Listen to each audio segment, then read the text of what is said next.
নমস্কার বন্ধুরা, বানাচ্ছি ডিম ভাপা। প্রথমে নিয়ে নিলাম 2 চামচ পোস্ত নিয়ে নিয়েছি। পোস্তটাকে প্রথমে আমি মিক্সিতে একটুখানি ঘুরিয়ে নিয়েছি। পোস্তটাকে এরকমভাবে ঘুরিয়ে নিয়েছি, একটু ভাঙা ভাঙা হয়ে গেছে। আর তার মধ্যে দিয়ে দিলাম হচ্ছে 1 চামচ কালো সর্ষে আর 1 চামচ সাদা সর্ষে। অবশ্যই এরকমই, আর পরিমাণটা এরকমই দেবেন, তাহলে কি হবে, সাদা সর্ষে কালো সর্ষে দিলে টেস্টটা ভালো। আমি একটুখানি জল দিয়েছি, জল দিয়ে আবার একটুখানি আরেকবার ঘুরিয়ে নিয়েছি। এটা আধ বাটা হয়ে গেছে। হওয়ার পর এর মধ্যে আমি একটুখানি নুন দিলাম, তার সাথে দিলাম হচ্ছে আমি কিছু নারকেল দিয়েছি। আর ডিম ভাপে এর আগেও আমি বানিয়েছি, তখন নারকেল ছাড়া বানিয়েছিলাম, কিন্তু নারকেলটা আমার ছিল, নারকেল দিয়ে বানালাম, খেতে খুব সুন্দর হয়েছে। তাতে আমি একটা কাঁচা লঙ্কা দিলাম, দিয়ে এটাকে একটা সুন্দর পেস্ট তৈরি করে নিলাম।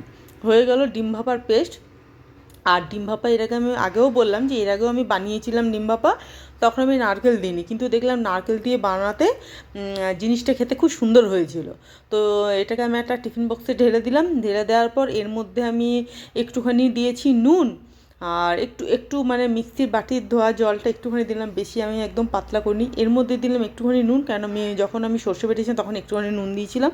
নুন দিলাম, একটুখানি হলুদ দিলাম, ভালো করে হলুদ দিয়ে ভালো করে এটাকে নাড়িয়ে নিলাম। আর এর মধ্যে ভালো করে নাড়িয়ে নেওয়ার পর এর মধ্যে দিলাম হচ্ছে সর্ষের তেল। অবশ্যই এখানে সর্ষের তেল দিতে হবে, সর্ষের তেল একটা সুন্দর গন্ধ আছে, ঝাঁঝ আছে, তো ওই জন্য সর্ষের তেল।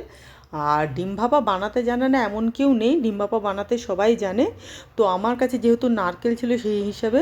আর ডিমগুলো এখানে আমি দুটো ডিমকে হাফ হাফ করে একটুখানি নুন দিয়ে হালকা করে ভেজে নিয়েছিলাম।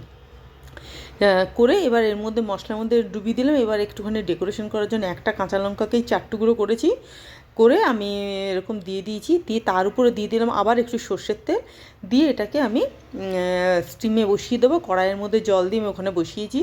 আমার হয়ে গেল ডিম ভাপা।